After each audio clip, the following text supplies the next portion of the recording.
Folks, we're visiting with Jerry Mcgonigle. He is the director, artistic director, and for all intents and purposes, the executive director, the leader of West Virginia Public Theater, a gem here in West Virginia. Jerry, thanks for being on the podcast today.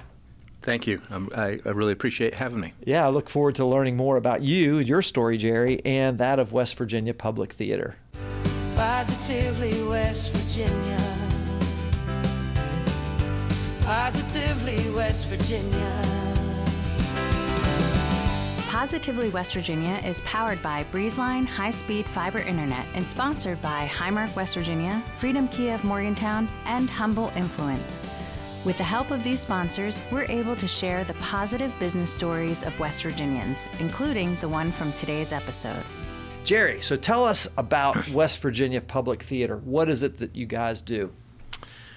Well, you open with a question that is just gigantic and That's wide, right. and we, fundamentally, we are a fully professional theater, which means that everybody's paid. We're a nonprofit theater, which means that we get the benefits of nonprofit status. But that doesn't mean we don't pay anybody. A lot of people think, oh, you're nonprofit, so everybody's volunteering. But we operate on a purely professional model. And that means, every actor, every musician, somebody sewing a costume in the costume shop, if you're pounding a nail in the scene shop, you're being paid as a professional. And we try to honor people's artistry and skill. It's one of the things I think that's really important in our culture is that artists and, technicians, artists, people who make something like theater, the status in society, the respect, it's always a struggle. It's always, over the history of man, it's been a challenge to maintain the sort of dignity of the artist. Interestingly, just read a couple days ago that Ireland just passed a law where they guarantee a living wage to all artists. Wow. So they get a certain amount of money a month for their artwork, because sometimes you don't get that. But we pay everybody. That's one of the things that distinguishes us. Yeah, that's very important. It conjures up the image of the starving artist. Yes. You've heard that term. And there's a reason that happens. So the idea of having a fully professional theater here in West Virginia is very important, I think. And so talk a little bit about, when did West Virginia Public Theater get its start, and how did it get started?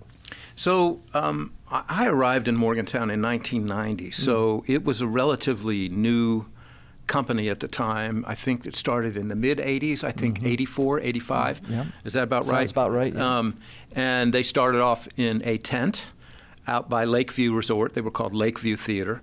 Yeah. And they eventually moved to the Creative Arts Center, where they performed their summer seasons and their Christmas show. They, in the early days and in their heyday, as they moved into it, Ron Ione, the founding artistic director, he had an incredible vision, which was to provide these Broadway-style musical productions to the Morgantown audience. And it was no small feat. When I got here in 1990 and I started to go see some shows, I was like, oh my gosh, this is huge, and they're turning them over every 2 weeks was another production. Yeah. And that's a lot of work. It was a Heavy lot lift, of work. yeah. And they were running on, it was a fully functioning professional theater, as far as I know, from the beginning. I think some of the lower positions were volunteer, but all the actors, all the artists, designers, and everybody were paid fairly. And it was crazy. They would do 7, sometimes 8 big Broadway musicals in a summer. In the Creative Arts Center Big Theater, which is a place that holds like 1,400 audience members. Yeah. Beautiful facility. So I think over the years there was, their history also includes some struggles. And the struggles being keeping, obviously, that scale of theater, keeping it alive, keeping it funded. I know they went through periods of dipping into great debt and then recovery, and that's a typical story for a professional nonprofit theater. And then somewhere, it was interesting when I arrived in 1990, and I as a professor in the School of Theater and Dance, it was back then called the Division of Theater and Dance, of theater. There was no dance. Anyway, being a new faculty member sitting in on faculty meetings, the subject of Lakeview Theater or West Virginia Public Theater, which it became later, caused great conflict and consternation because here were all these people teaching theater, but then the people who came in the summer to do the theater, we didn't necessarily get along. No one's fault, but there was, oh, you guys are academicians, we're professionals, and they were hiring top-notch directors from around the country, and no shade thrown on that. Yes. But living in our house, you know, when you share your house with, Sure. when relatives come to stay, you hope they're the cousins that you really like and that you get along. Very interesting. And so over time, that relationship began to be problematic. And there was, you know, they're using the shops, there's equipment gets broken, it needs to be repaired, and then people's budgets get impacted. So eventually, the story is that they evolved away from the Creative Arts Center, and they were they were at the Metropolitan Theater. I think for a while they worked with the city, and they were supposed to become the resident company in the what turned out to be the convention center connected to the Marriott downtown. But it turned out to be more of a convention center, and to do theater there was very cost prohibitive because you had to bring all your lighting grids and all your equipment in. It wasn't built to be a theater. So that was problematic, and there was time. And I think it all evolved. Ron, the founding directors, had left. And in the end, in 2015, they were slated to do their big annual holiday show, Christmas time show, and they just couldn't pay for it. They got to a point, it was supposed to be at the Metropolitan, and they just had to close their doors. So there was this limbo period in the end of 2015 when, and that's 30 years of or more than that. That's almost 40 years of really incredible theater. So there was this moment of, it looks like West Virginia Public Theater is gone.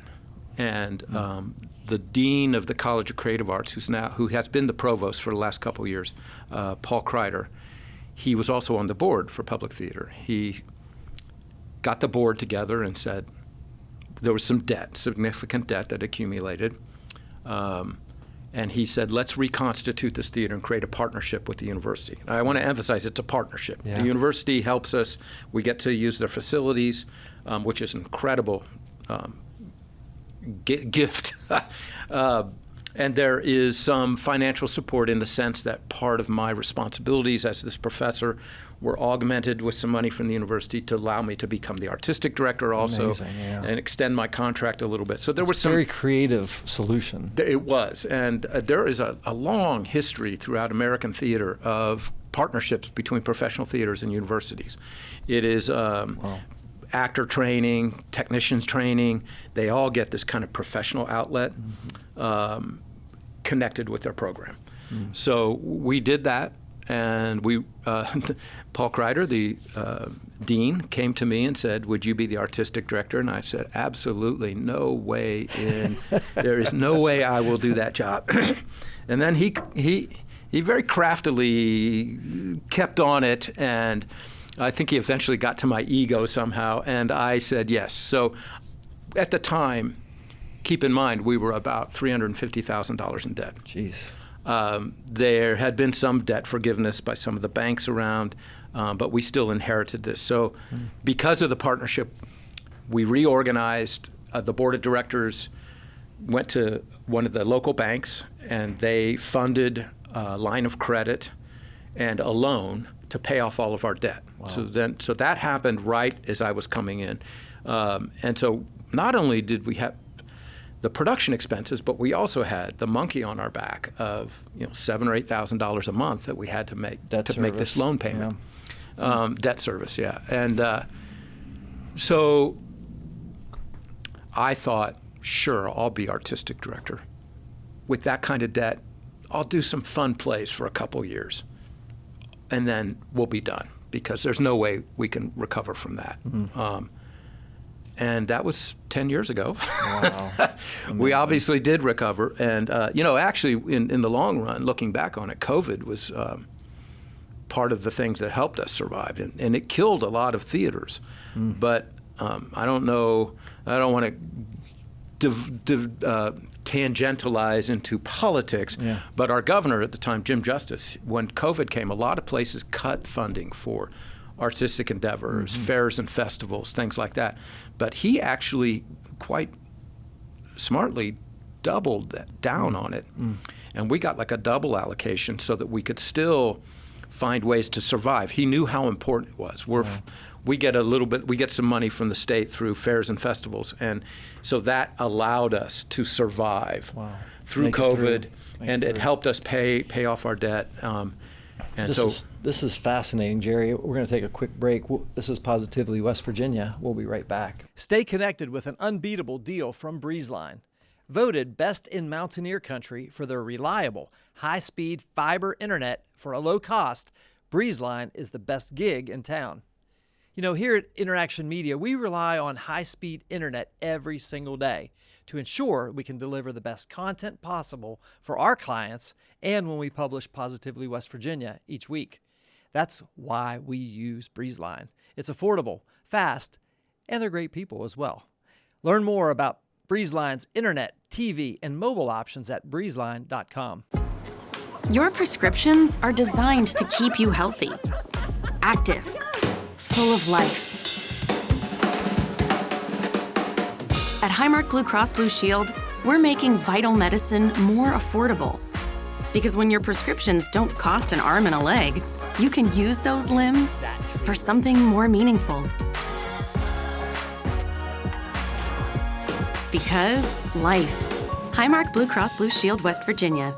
Folks, we're visiting with Jerry Mcgonigle. He's the artistic director for West Virginia Public Theater. Jerry, this is a fascinating story of the survival and the tenacity of the theater over these decades of service, bringing fully professional theater to West Virginia, and I love it. How did you get started in the theater business? You grew up in Kansas City, Missouri. Yes, that is correct. Yeah, and then you ended up in California and moved to Morgantown from Los Angeles. But how did you get started in the theater business? Wow, that's it's been a long time since anybody's asked me that question. I go back, I guess, to, we're all like coming out of adolescence and high school, trying to figure out what we're going to be and who we're going to be. And I was actually, all of my skills academically were in the sciences and mathematics. I was a kind of a calculus whiz and a physics whiz, and I went to college thinking I was going to study to become some sort of engineer, and because those skills all come together. Sure. I should have known better when I visited the college I ended up going to, which is a little liberal arts school in Texas called the University of Dallas. But it's a very small. It sounds like a big school, but it's not. And I went to visit it, like in the summer. I was having a horrible time making, what am I going to be when I grow up? I was really struggling. But, everybody said, well, you're going to be an engineer, you're going to be a mathematician, whatever. So I went to visit this school. My parents dropped me off. I went into the admissions office. They said, well, what professor would you like to talk to? And instead of the physics professor or the math professor, I said, can I talk to the theater people? So I knew that there was something. Was that random or just? No, I had, in my senior year of high school, I had kind of given into this urge inside of me. I come from a family of 9 kids, and I was number 7. Wow. And it's a very lively world in the household I grew up in. And a lot of unsanctioned theatrics, let's put it that way. And so I always had this kind of itch inside of me to do that. And at the very end of my senior year, I auditioned for the first school play. Or it's like maybe in the middle of the school year. Yeah. And I ended up doing like 2 high school plays. And I'm still doing my math and my physics, but I'm also going, ooh, that was kind of cool. And sometimes you do things and you go, oh, I just naturally know a lot of this. Yeah. I obviously schooling and training is really important, but it was a much more natural fit inside of me than it was in the math room. In math, all of that kind of work you do by yourself, and I'm much more of a communal person. I am, I come from a family of 9, as I said. I like interacting with people, I get excited by it. I get the thrill of the collaboration. I love it. And so when I went to college, I was still a physics major, and I did that my first year. But then I also went down and auditioned for the play, and then I got cast in the next play. And then I switched. Well, this physics stuff's really hard. I'm just going to switch to math. That's a little easier. And then I switched to English, and finally I gave in and said, oh, come on, all you do, you're at the theater 24 hours a day, 7 days a week. You need to just listen to what the universe is telling you. And so so I made the official switch, and then I finished college. And I had an incredible experience. It was an incredible little theater. It was designed after the Guthrie Theater in Minnesota. It's like a little thrust theater. It was like 120 people. One of the favorite places I've ever performed in. So I started, I said, I'm going to be an actor. But I also knew from the very beginning, that I would be a teacher. I taught my little brother to read when he was like 4, before he went to kindergarten. I got a chalkboard for Christmas, and for some reason, I felt so. I had this inkling to teach, and directing is just this side of teaching, really. You're the intermediary. As a director, you don't really do anything. You just talk to other people about what they're doing and help them do it better. So I naturally kind of gravitated towards that, the teaching part of it. I went to graduate school in San Francisco, at one of the premier graduate schools. I don't know how I got in. I auditioned, and I did.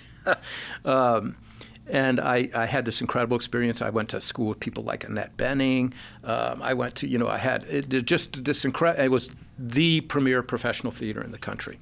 And I had 2 incredible years there, and came out of that. Got my first acting job back in Kansas City, met my wife, and it all kind of just started happening. And then I got a phone call that California, to go back to California, they were starting a new acting conservatory, and they needed someone to design it and implement it and run it.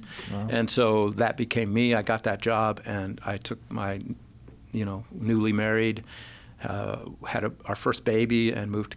When we moved to California, ended up having a great time out there. And then my friend who I taught with out there got a professor's job at West Virginia, and he gave me a call, said there's an opening. Jerry, we got an opening. I had to go. This is before even like cellular devices. I had to go find an atlas and figure out where West Virginia was. But now I consider that was 35 years ago. I consider myself a West Virginia, I'm for sort of a de facto native. That's awesome. So, first of all, let's take a quick break. We're going to be coming back with Jerry Mcgonigle. He's the artistic director for West Virginia Public Theater. We'll be right back.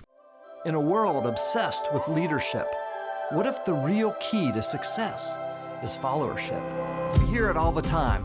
Be a leader, take charge.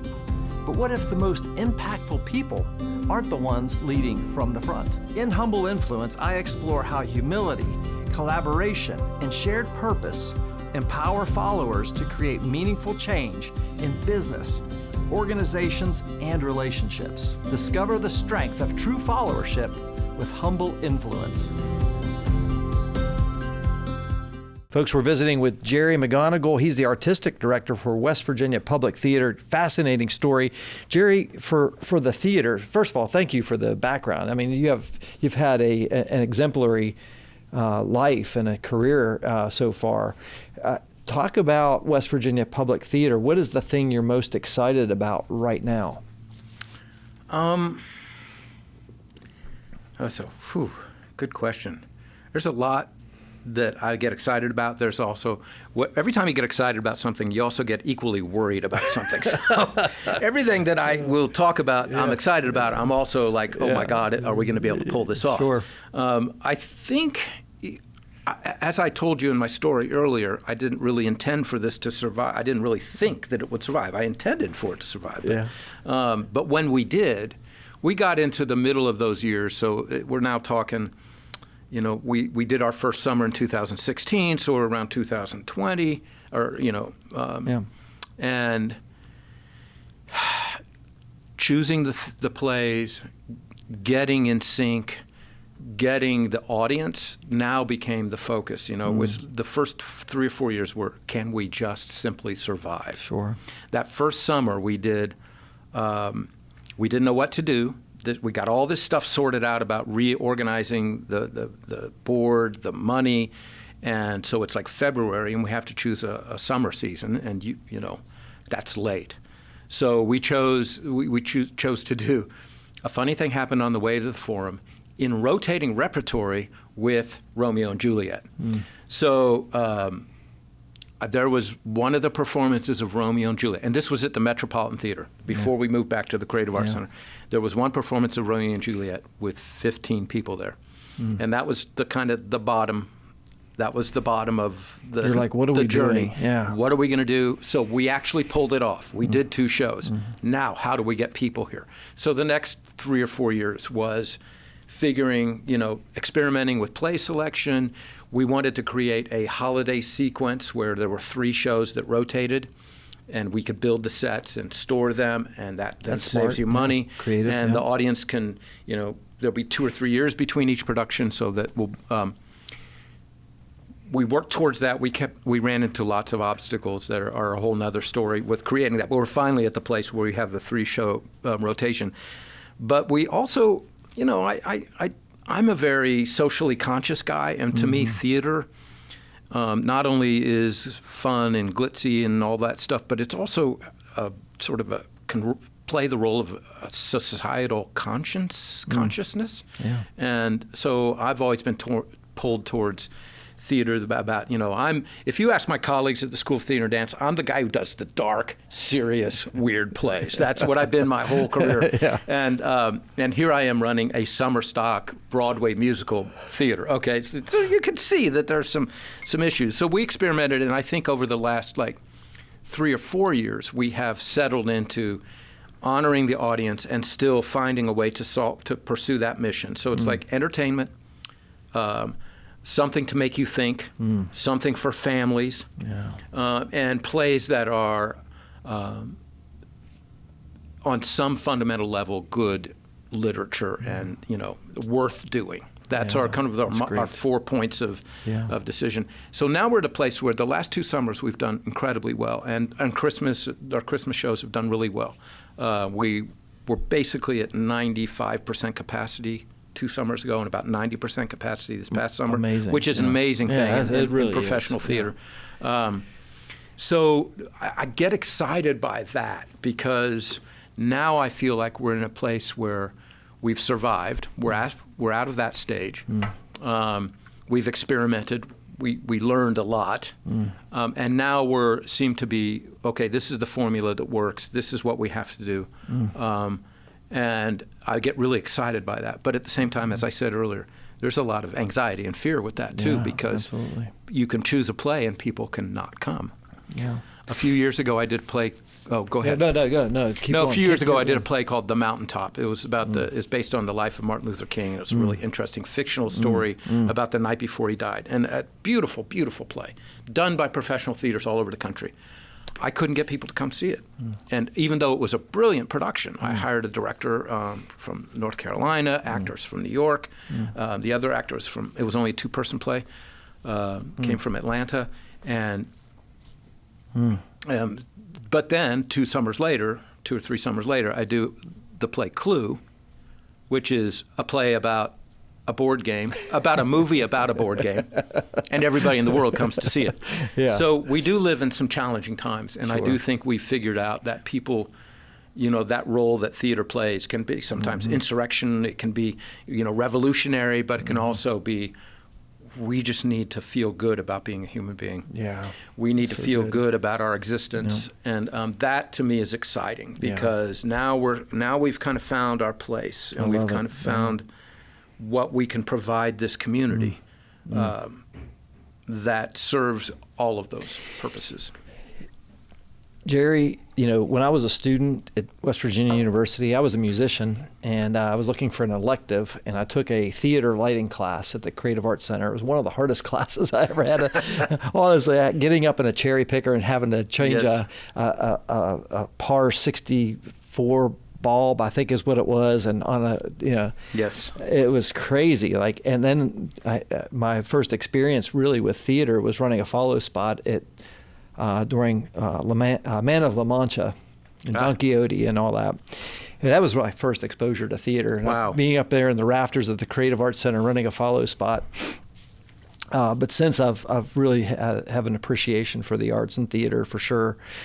What, from your perspective, what would you say to somebody who maybe hasn't seen a West Virginia public theater production or even gone to see a play, even, other than maybe a kid's school play or something?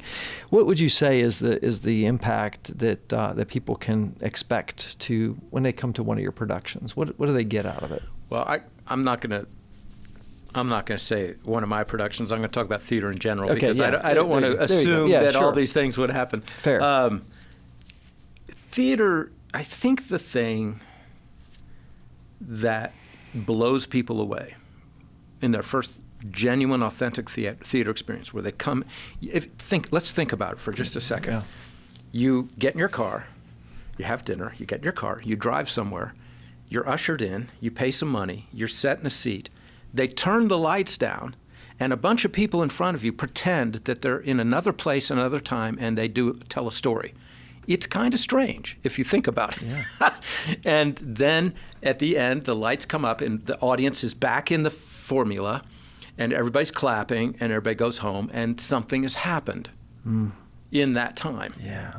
Something, so good. What I consider to be quite profound, that doesn't happen that much. It happens when you go see the difference between listening to music on your radio and going and seeing a live band. Yeah. There is something about the ephemeral quality that's happening right now, and it's happening right in front of you.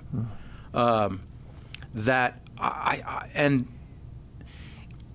the birth of theater. I used to say this when I was teaching all the time. We replicate the birth of theater all the time. You and I, let's say I come to work, it's Monday morning, and I see you, and you say, how's your weekend? And I go, oh man, you are not going to believe what happened.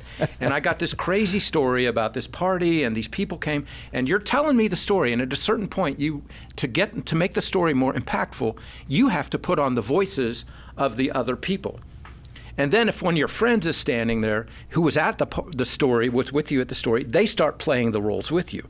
And you think about people sitting around the campfire way back in the beginning of time, and there was this great story about this animal they killed or whatever, or this hunt they went on, and they got to get up in front of the fire and they got to reenact it. And then their friend gets up and he's the buffalo. And then before you know it, you have this thing happening called theater. It is one of the oldest human impulses that I think distinguish us from any other part of the animal kingdom, is that we can tell our own story. I love it. And we can reenact it, and we can, and people can be moved by that. They can actually cry, they laugh, so this thing happens in this dark room, and you walk away a different person. So to me, that's the magic power of theater. And I was at a show once when I lived in Los Angeles, and I grew up in the Midwest where we had tornadoes. Tornadoes don't frighten me at all. I'd go on my roof to see if I could see them, just as long as you got in the basement in time. But earthquakes scared the heck out of me. And there I was in California, and I was watching a play called Cinders. It was this weird exploration of the Cinderella story, very avant-garde kind of play, and there was an earthquake. The lights were shaking. The actors stopped the production, the audience, and we all kind of looked at each other. The actors looked at us. I was in the audience looked at the actors. The lights were shaking. We're all kind of going, should we run outside? What should we do? And then it stopped, and there was this long pause, and then the actors just picked up and moved on. And it was like, it was live. Wow. It couldn't be more live than to experience the earthquake together. Well, you make a great point there. I don't know if it was intentional or not, but when I'm listening to you talk about the early days of theater, sitting around the campfire as cave people, being in the audience is part of the experience, because you're feeling the emotions of the other, patrons, right? Maybe there's a laughter that happens, something funny that happens, and you laugh along. You're like, yeah, this is funny. We all think this is funny. It's part of that community aspect of being in and being present, and especially in an era where we are just seemingly tied to our screens. And, you and I talked a little bit about AI before we started this, and all the stuff that seems to be so fake. And, is this real? Like, you're experiencing it right in front of you in real time with real people in community with other people seeing the same thing and those emotions. You hit the nail on the head with the word community, because it's always been about community for me. The community, the communion that happens between the audience and the performers and the technicians, and also the community of, this is something that I think people, I don't want to, this sounds really condescending, but outsiders, people who don't practice theater regularly, they come to see the plays, and there's great respect and all that, but they don't, I think, often understand quite how complicated it is. You've got, let's say the play has 10 actors. They're all wearing at least 3 costumes. All those costumes have to be sewn, built, washed every night. There's scenery, there's lights, there's sound effects, there's live music, there's physical action between the actors. There may be a stage combat where they have to convince the audience that they're fighting each other. All these things have to be coordinated to look seamless. And the community of coordination is exciting to me. That's like the thing that gets my blood pumping. I experience the same thing when I work in the film world. If you're working on a film project, you got the DP, you got the lighting people, you got the actors, and you're right in the middle of it, and everybody's working for that moment when you say action, and it all comes together and looks great and sounds great, but there's all those components. And at any given moment, they could all, we did a production, one of our productions this summer was Driving Miss Daisy, and it was a beautifully done show, and in the middle of the performance, the sound system kind of just shut down. Technical. We had to stop the play.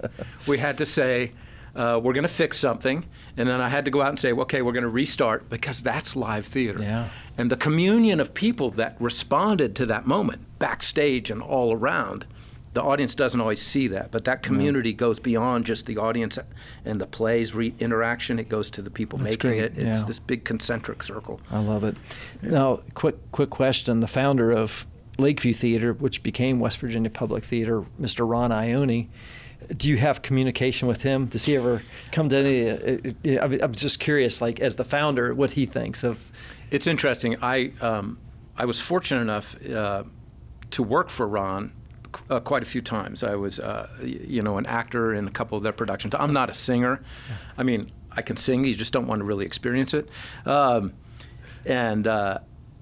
So he would hire me, like I was in Funny Girl, the big musical Funny Girl. I played Ziegfeld. He had 5 scenes. He didn't have to sing. He was the big Broadway producer, and that was great. I got to wear 5 different suits, and I directed a show or 2 for them. So it's really so Ron and I have known each other for a long time, and then he had been out of the picture for a while when we kind of rebuilt, and there was a couple years went by, and we felt like some of the people that Ron had cultivated over the years, maybe we could reconnect with to help us, support us in our journey. And so we did start working together, and he helped us connect with some donors. We had some meetings. He came to see some things. We were able to honor him. And we had some moments where we honored him in front of the audience and in our programs. But yeah, it's been 3 years probably since Ron and I have talked. Yeah. But if I would get into a pinch, I would call Ron and say, hey, how do you do this? That's pretty cool. I think that you can pay homage to him and honor him because of he was he was a groundbreaking entity, a groundbreaking visionary, if you will, and bringing fully professional theater to West Virginia. I think it's awesome. Well, and a massive amount of energy. Yeah, exactly. I mean, the man was just so powerful. Exactly. Now, here we are. We're recording this in October of 2025. Do you have a holiday show coming up here in Morgantown? Thank you. Yes. So our 3-show rotation is finally in place. In 2018, we've had Christmas Carol. In the first couple of years, we just did Christmas Carol over and over because we could do that. The first 2, I think, years 16 and 17. Then in 2018, I said, okay, we gotta work towards this 3-show rotation. So I commissioned a writer back in the 90s or late 90s, maybe 2001, I did, for the School of Theater and Dance, we did an adaptation of It's a Wonderful Life. So I had that script. So I went to the writer and I said, we did it back then, it had some problems, let's work on it. So we reworked the script and we did this adaptation of the film script of It's a Wonderful Life. Wow. It was great. We stored it. It was a whole nother story about the labor of love that it took to create that one. But it went into storage, and that was in 2018, so it's been sitting there for 7 years now. We then recreated a new version of A Christmas Carol. We commissioned a new version of Christmas Carol. And then we thought the third show was going to be, we did a production of Your Good Man, Charlie Brown. But the licensing of that became some years it was available, some years it wasn't. So we let go of that one. And we created, a couple years ago, The Chronicles of Narnia, a beautiful little musical version of the Chronicles of The Lion, the Witch, and the Wardrobe, featuring a fully authentically sized lion puppet, which was spectacular. And so we got through that, and then we brought Christmas Carol back and kind of retweaked it. So everything's ready to go. Now it's time to do third year. So we had to go back into the storage and pull the set and make sure that it had not rotted in storage, and it hadn't. We did some repainting and re-rigging over the summer. We did all that in preparation. Yeah. So we are launching in December our production of It's a Wonderful Life. And I directed the original one, so I'll be directing that one. Awesome. That's I can't wait to see it. You got me fired up. That's Good. one of my favorite Christmas movies, holiday movies. It is one of the biggest selling shows we've done since I've taken over. For that very reason, people are like, "Oh, our family watch this every Christmas," so they all come. That's to see wonderful. It. Yeah, Jerry, you're an excellent leader here in the community. We're grateful to have you here in West Virginia, at West Virginia University, and leading West Virginia Public Theater. What would you say is the most important trait of a leader in the academic world, business world, nonprofit world today? That's a fascinating question. I think in some regards, to be a great leader, you have to be willing to check your ego at the door. And there are moments that you're going to face when you're leading people where you're going to have to make the decision between this being about you or being about the good of the whole. And so you have to be willing to say you made a mistake. I have absolutely accomplished some of the greatest productions in my life by saying, yeah, I messed that up. Your idea is much better than mine.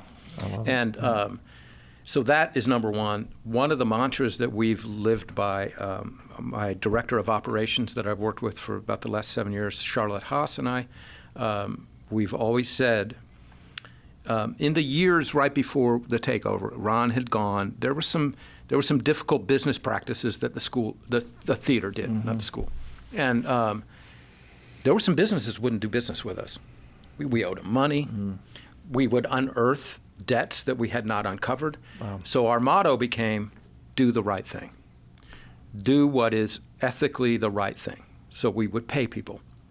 If they said, we can't rent you a car because you never paid for this truck you rented 6 years ago. We go, okay, we're going to pay that bill. Any situation where there's any kind of conflict about anything, you got to do the right thing because people see that. People experience it. When you do the right thing for somebody, they then go on and say they do the right thing.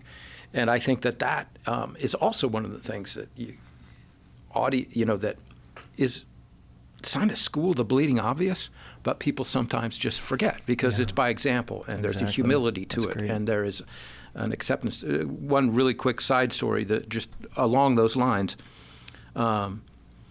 Charlotte, my partner in crime, director of operations, I think, was the one who was at dinner once, and the waitress overheard her talking about theater and said, "Oh, I was involved in theater once." She goes, and she said, "We're West Virginia Public." Oh, she goes, "I worked for them.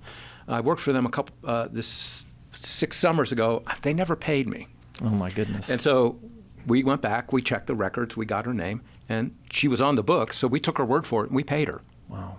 And do the right thing. Do the right thing. Do the right thing when it comes to business, We have so much more respect from the businesses in the community. We're buying from them.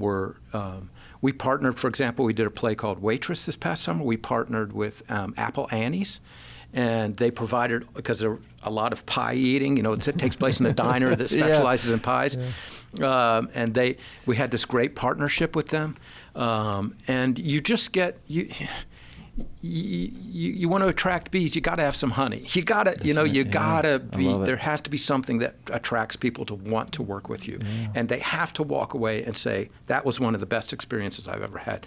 So actors who come to us from New York, Seattle, Los Angeles, that's the great thing after COVID is we can audition using Zoom all over the country. That's amazing. We couldn't do that before. Yeah. But when they come and they have an experience and they go back to their artistic communities, the greater artistic community of the country, they say good things about us. Yeah. And then, that's part of economic development, is having great experiences for people, being in relation with people and doing the right thing. I loved your insight and wisdom on leadership, Jerry. Now, as we close out our time, maybe somebody's interested in coming to see It's a Wonderful Life or one of the summer schedules, summer programs that you all put on. What's the best way for folks to learn more about West Virginia Public Theater and maybe even get in touch with you if maybe they're looking for a way to kickstart their theatrical career? I get those emails all the time.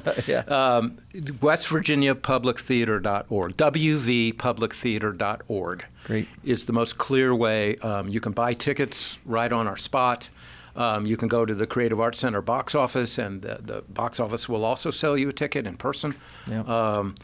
And our holiday show, December 13th, is our first public performance. It plays through the 19th. And here's, I want to make sure I say this.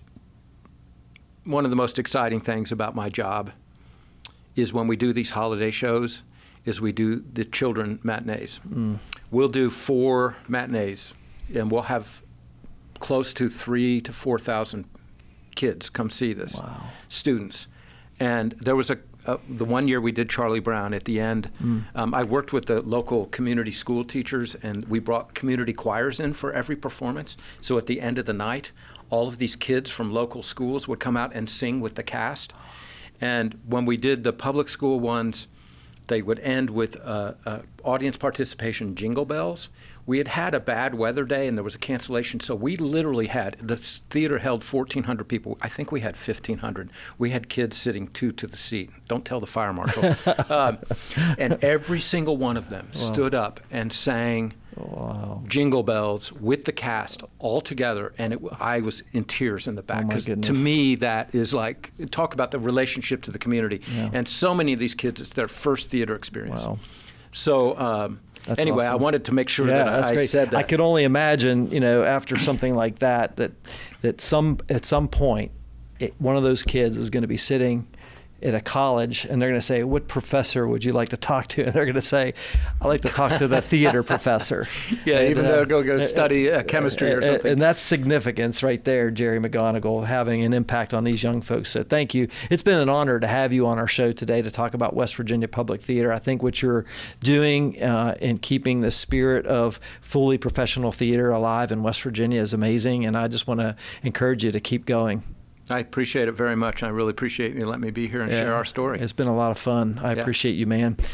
Well, folks, that's a wrap on another episode of Positively West Virginia. If you or someone you know would be a great guest on our show, drop us a line on our website at positivelywv.com. And of course, we appreciate your comments, your reviews of our podcast, sharing these episodes of those just like Jerry Mcgonigle and West Virginia Public Theater. It helps them, it helps us, and helps the community here in West Virginia. On behalf of our entire Positively West Virginia team, including our producer today, Mr. Jimmy Murray behind the controls, I'm your host, Jim Matuga. Stay positive, West Virginia. We'd like to thank our partners, Highmark West Virginia, Freedom Kia of Morgantown, InnerAction Media, Humble Influence, and our studio sponsor, Breezeline, for helping to share these positive stories. If you'd like to become a sponsor of the Positively West Virginia podcast, visit positivelywv.com/sponsor.